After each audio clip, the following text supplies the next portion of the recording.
Okay, we used rivet nuts in existing holes in this rail in order to put this 2x3 ledger board along here. That board will hold the majority of the weight for the upper cabinets that are going to run all along this wall.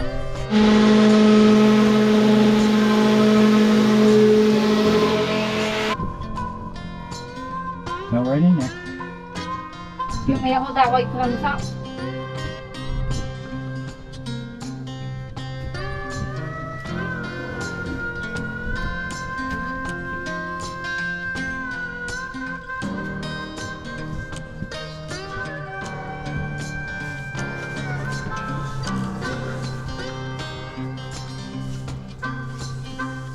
See what is behind this? It's stuck on it.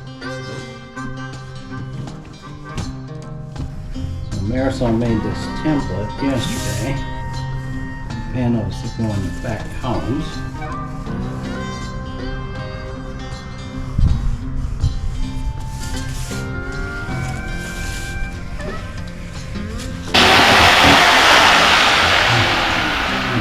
Better the board than a hand. Sand that smooth. Ooh, careful. This pokes me in the side.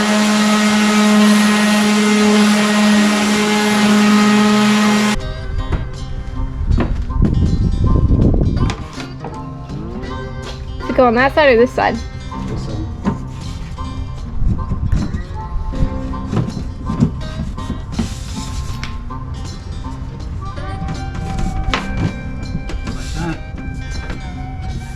Could have done that to try. Well, you did try.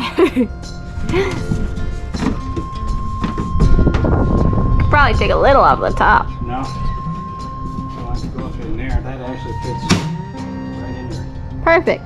So here's the fun part now. Finding screw holes. So I need to be able to mark these on here.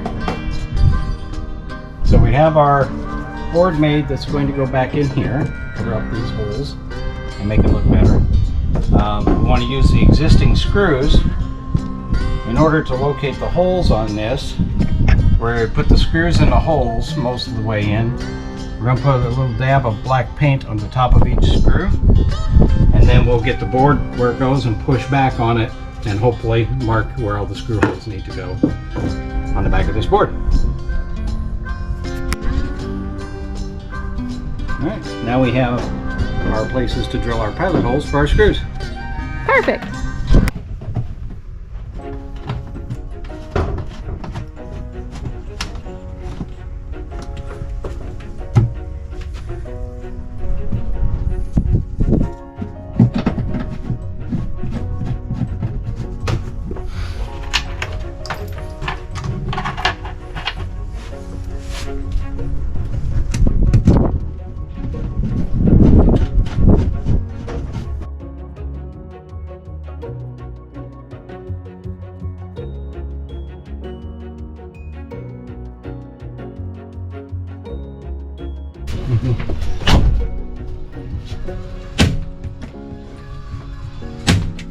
There we go.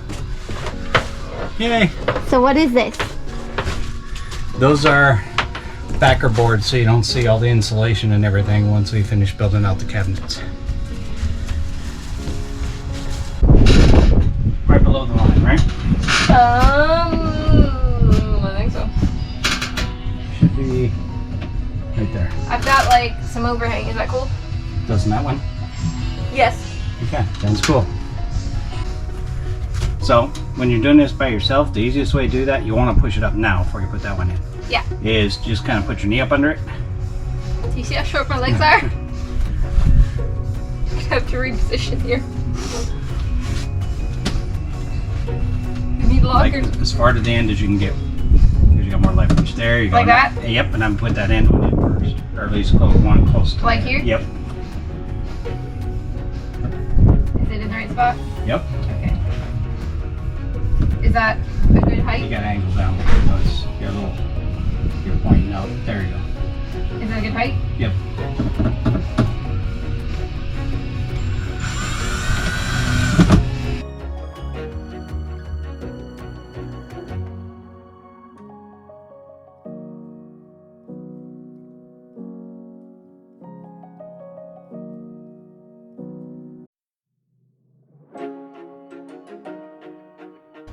So we're just scribing around the air conditioner because this section needs to go over the top of it.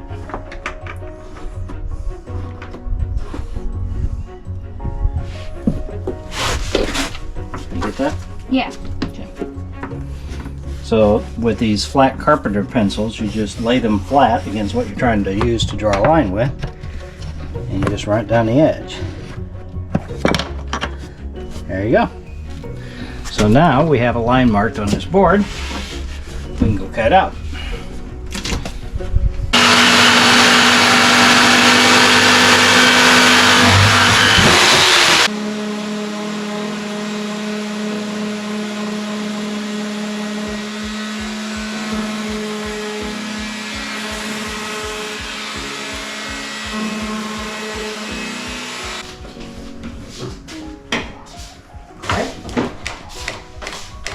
Crikey, mate.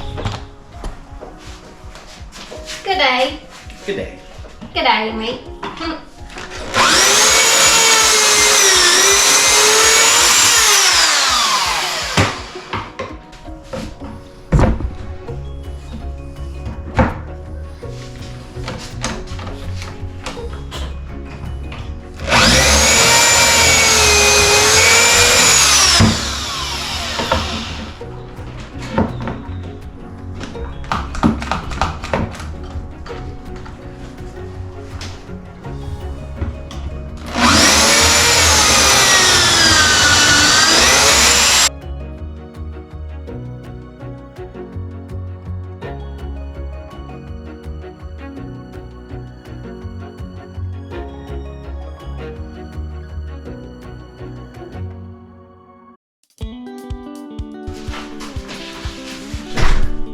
Corner climb again.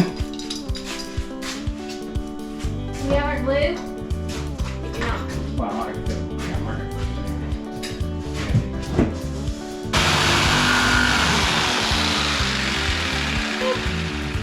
Yay. You don't need this, right? Nope. I don't think so.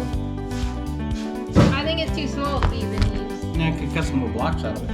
Because I need to put more blocks and set that lid on in there. It fits! Yeah, nice. It looks beautiful. Beautiful. Takes a while before it fills up. Alright, ready? Yep.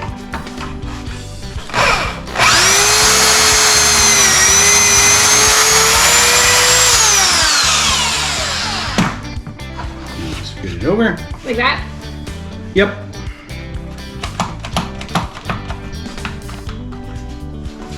That's different Mm-hmm. from the one we saw. They make about 8 different versions of these. This one's better, but not the stupid expensive.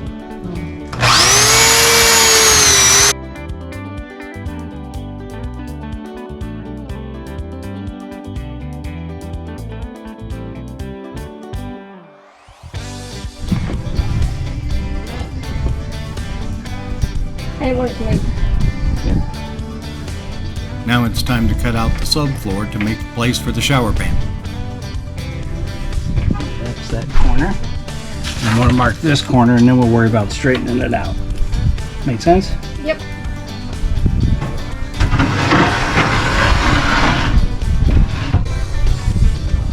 In my corner. Yep. Looks good.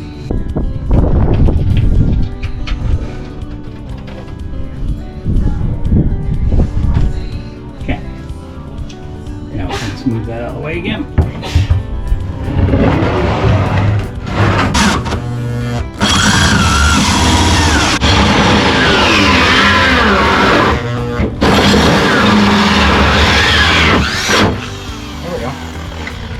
Now we want to get the vacuum and get all these little metal shavings and wood shavings out of here.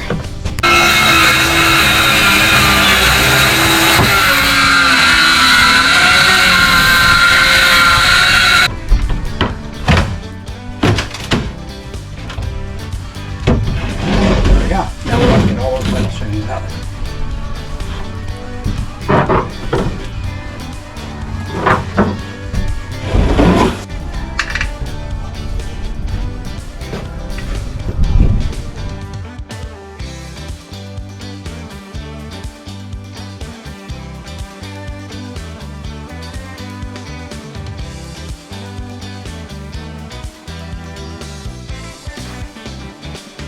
next thing we worked on was getting the floor down.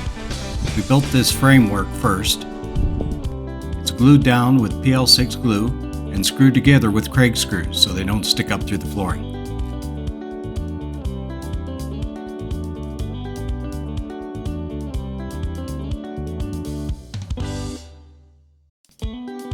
Once we had the framework all in place, the next step was gluing this foam board in between all of the boards. This is the insulation so our floor stays warm.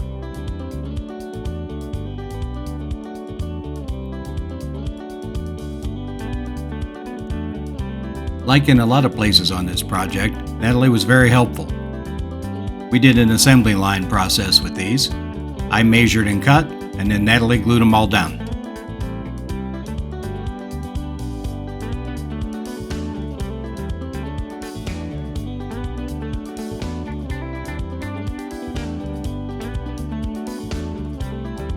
We made sure we cut thin strips to fill in every little gap. Once that was done, it was time to lay down the flooring.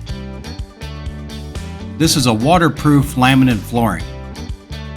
Thought waterproof was a good idea with it being in a van. It'll all snap together and then it just floats, so we don't have to worry about screwing it down or attaching it to anything.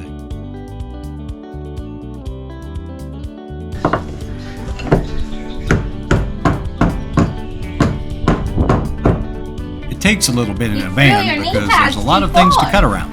Yeah, they're okay. I can reach this. This material was pretty easy to cut though.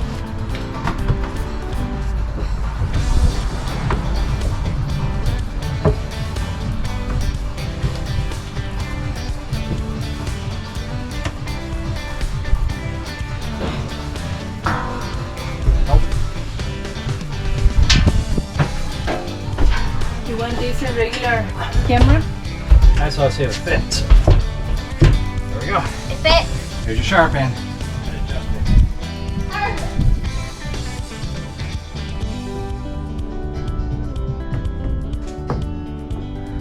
Excuse me, Crowbar. Of course. That stupid thing. Yeah, I slid him under it to get the foam in. Time to install the fuse box. Please. So with these stranded wires, we're putting ferrules on them. You want the wire to come all the way to the end of the ferrule like that. And it just keeps from having any little stray parts of the stranded wire going somewhere they shouldn't and causing a short. Just like that. Ferrule. I am not. Sometimes. Yeah, that's true. Can't argue that.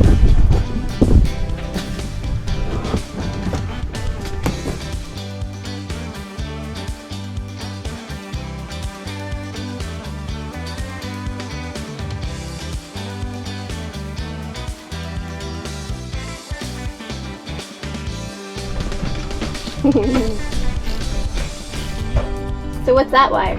Round. You just can't get your fingers to do that. Yeah. Though it's too small of a gap. Yep.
having Natalie's extra set of hands here was very helpful. These are really tight places for my fat fingers.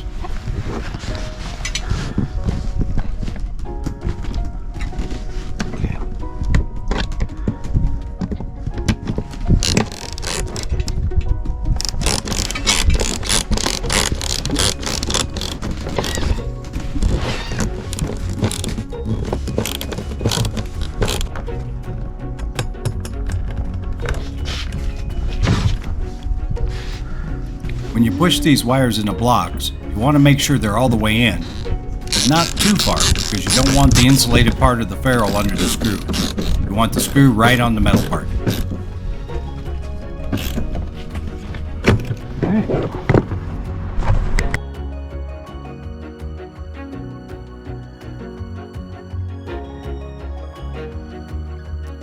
The fuse panel and breaker panel we selected for this is a combination panel.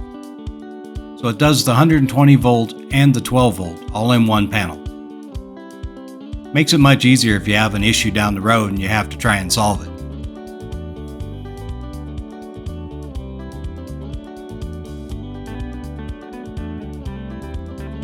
This one's also nice if you have to fix something on the road. The 120 volt side uses normal household breakers, and the 12 volt side uses standard automotive blade fuses. No trying to hunt for weird parts or anything.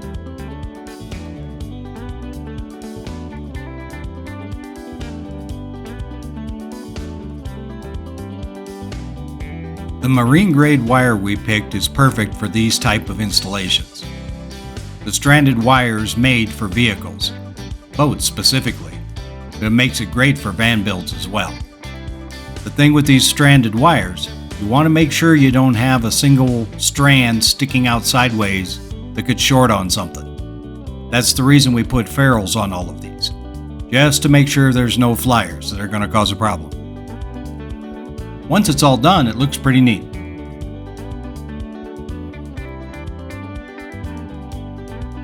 There we go.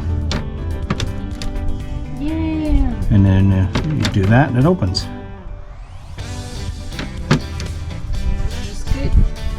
We hope you enjoyed this video.